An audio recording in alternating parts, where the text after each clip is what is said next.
जय हिंद दोस्तों, स्वागत है आपका कंसेप्ट एजुकेशन पे। ये हम लोग को चल रहा था गुप्त सम्राट। तो गुप्त सम्राट में हम लोग 3-4 वीडियो पहले पढ़ चुके हैं।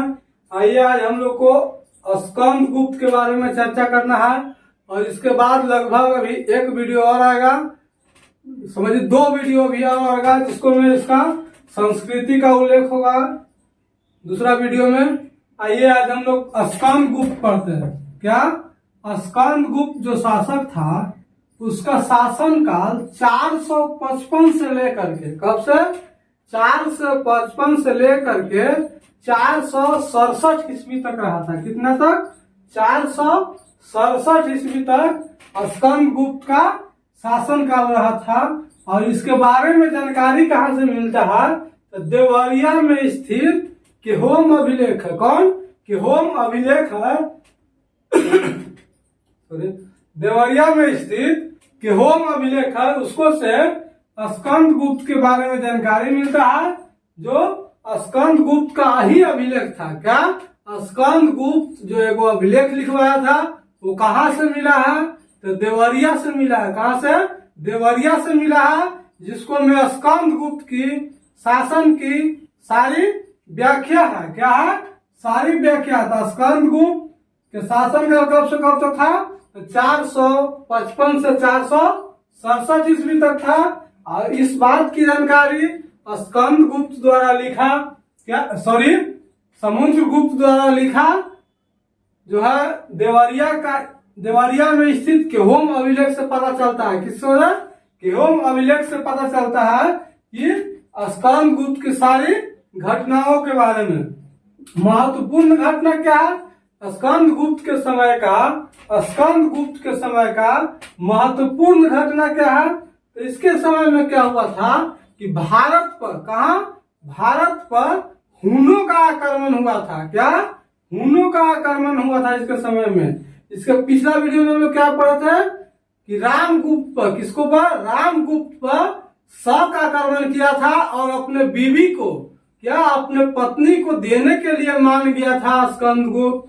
और इसके समय में देख रहे हैं हम लोग स्कंद गुप्त के समय में देख रहे हैं हम लोग कि हुनों का आक्रमण होता है। किसका? स्कंद गुप्त के समय में हुनों का आक्रमण होता है। लेकिन वहां क्या हुआ था रामगुप्त के समय में कि रामगुप्त के समय में जो है रामगुप्त अपनी बीवी को देने के लिए मान गया था, पराजित हो गया था। और यहाँ क्या होता है कि स्कंद गुप्त हुनों को खदेड़ देता है, हुनों को पिटाई करता है, हुनों को मारता है और भारत से बाहर खदेड़ देता है। हुनों पर विजय प्राप्त कर लिया था। कौन विजय प्राप्त किया था? तो स्कंद गुप्त। कौन? स्कंद गुप्त हुनों पर विजय प्राप्त किया था। हुन आए कहाँ से थे? क्वेश्चन उठ सकता है कि हुन आए कहाँ से थे? तो हुन आए थे, जो हुन आया था मध्य एशिया से आया था। कहाँ से? मध्य एशिया से आया था। और मध्य एशिया में जो है 5 देश आते हैं। कितने? मध्य एशिया में 5 देश आते हैं। वो 5 देश कौन कौन है? तो देखिए सब में तान है। Tajikistan, Uzbekistan, Kyrgyzstan. Tajikistan, Uzbekistan, Kyrgyzstan और तुर्कमेनिस्तान और कजाकिस्तान। क्या? कजाकिस्तान। देखिए ताजिकिस्तान, उज्बेकिस्तान, किर्गिस्तान, तुर्कमेनिस्तान और कजाकिस्तान। क्या? कजाकिस्तान। ये जो 5 देश है इसको मिला करके मध्य एशिया बनता है। क्या? मध्य एशिया था।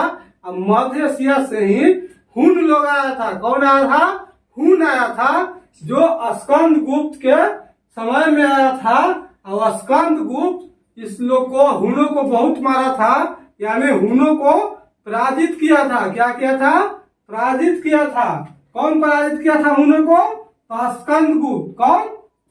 स्कंद गुप्त। और विजय के उपलक्ष्य में जब स्कंद गुप्त हुनों से जीत गया था, उसके उपलक्ष्य में क्या है कि विक्रमादित्य की उपाधि लेता है। किसका? विक्रमादित्य की उपाधि लेता है। कौन? स्कंद गुप्त। कौन? स्कंद गुप्त विक्रमादित्य की उपाधि किस लिए लेता है? जब हुनों को पराजित किया था उसके उपलक्ष्य में ये विक्रमादित्य की उपाधि लेता है। किसका? विक्रमादित्य की उपाधि है।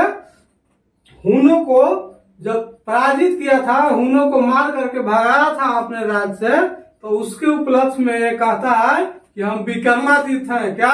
हम विक्रमादित्य है। कौन कहता है? स्कंदगुप्त। कौन? स्कंदगुप्त। और स्कंदगुप्त के समय में एक गवर्नर था। कौन था? गवर्नर था जिसका नाम परमदत्त था। क्या नाम था? परमदत्त नाम था, जो सुदर्शन झील का पुनर्निर्माण करवाया था। क्या किया था? पुनर्निर्माण करवाया था। तो क्या होगा? स्कंदगुप्त। क्या? स्कंदगुप्त के समय एक उसका गवर्नर था जिसका नाम क्या था? परमदत्त। स्कंदगुप्त के समय एक उसका गवर्नर था जिसका नाम क्या था? उसका नाम परमदत्त था। और परमदत्त ने ही क्या किया था कि सुदर्शन झील का पुनर्निर्माण किया था। क्या किया था? सुदर्शन झील का पुनर्निर्माण किया था। तो क्या था? परमदत्त। किसके समय? तो स्कंदगुप्त के समय। उसके बाद आता है कि राजदूत आया था। क्या?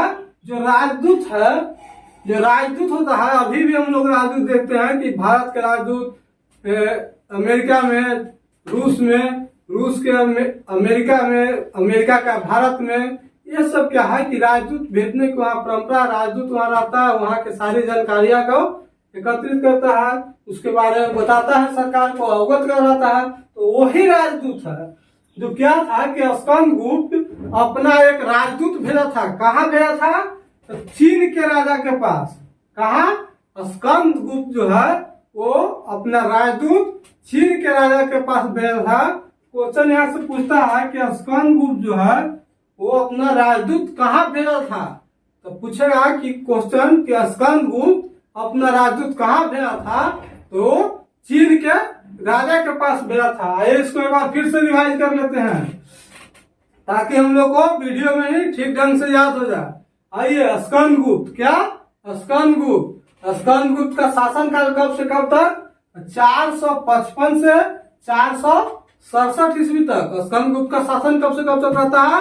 455 से 467 ईस्वी तक। और इसके बारे में जानकारी कहाँ से मिलता है? क्या इसके बारे में जानकारी कहाँ से मिलता है? तो देवरिया में स्थित है वो केहोम अभिलेख, जो समुद्रगुप्त के द्वारा बनाया गया था। किसके द्वारा? समुद्रगुप्त के द्वारा बनाया गया अभिलेख था, लिखा गया अभिलेख था, जिसके बाद उससे किसके बारे में पता चलता है? तो स्कंदगुप्त के बारे में पता चलता है। क्या? स्कंदगुप्त के बारे में पता चलता है। आइए, इसके समय का जो महत्वपूर्ण घटना है, क्या इसके समय का महत्वपूर्ण घटना है? तो इसके समय में भारत में हुनों का आक्रमण हुआ था। किसका? हुनों का आक्रमण हुआ था। हुन लोग जो है मध्य एशिया से चल के ये स्कंदगुप्त के शासन काल में आया था। और यहाँ क्या हुआ कि दोनों में लड़ाई हुआ, तो हुनों को पराजित कर देता है स्कंदगुप्त। और यही पराजित करने के उपलक्ष्य में स्कंदगुप्त अपने आप को विक्रमादित्य कहता है। क्या? कि हम विक्रमादित्य है, अपने आप को उपाधि लेता है। उपाधि क्या लेता है? विक्रमादित्य की उपाधि लेता है। और ये हुन जो है मध्य एशिया से चल के भारत आए हैं। तो क्वेश्चन हो सकता है कि मध्य एशिया कहाँ है? तो मध्य एशिया में 5 देश आते हैं, जो कजाकिस्तान, तुर्किस्तान, क्या ताजिकिस्तान, उज्बेकिस्तान, किर्गिस्तान, तुर्कमेनिस्तान और कजाकिस्तान है। देखिए, ताजिकिस्तान और कजाकिस्तान हम लोग ही पढ़ लिए कि विजय के उपलक्ष्य में विक्रमादित्य की उपाधि लिया था। और इसके समय का एक गवर्नर है जिसका नाम परमदत्त है। क्या? इसके समय का एक गवर्नर था जिसका नाम परमदत्त था।